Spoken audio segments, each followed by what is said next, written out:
ঈদের নামাজের আগে আজান দেওয়া হবে, মানলেন না। ঈদের আজানের নামাজের আগে ইকামত দেওয়া হবে, মানলেন না। জানাজার নামাজের আগে আজান দেওয়া হবে, এটাও মানলেন না।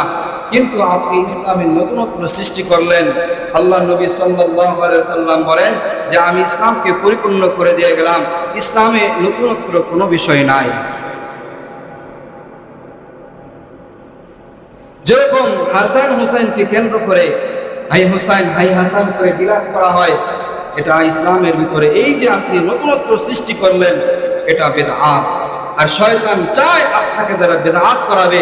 আর শয়তান যদি আপনাকে দ্বারা বিদআত করায়, আল্লাহ নবী সাল্লাল্লাহু আলাইহি ওয়াসাল্লাম বলেন কুল্লু বিদআতিন দালালা, প্রত্যেক বিদআত গুমরাহি বা পথভ্রষ্টতা।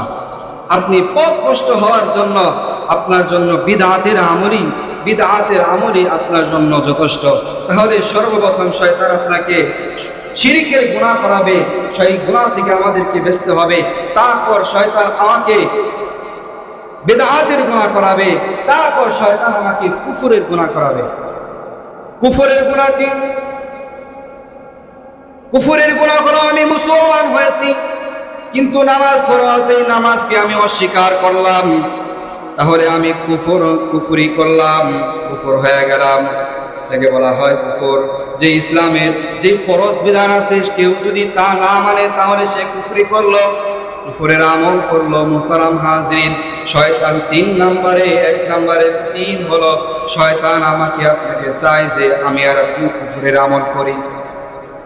শয়তান আপনাকে আমাকে চাই যে এ যদি কুফরের আমল করে তাহলে এই জীবনে যা আমল করবে সব বাতিল। কিন্তু আমি আর আপনি কালিমা পড়ছি, মুসলমান হয়েছি, মুসলমান আমি কালিমা পড়েছি আমি, কিন্তু কুফরের গুনাহ করতেছি।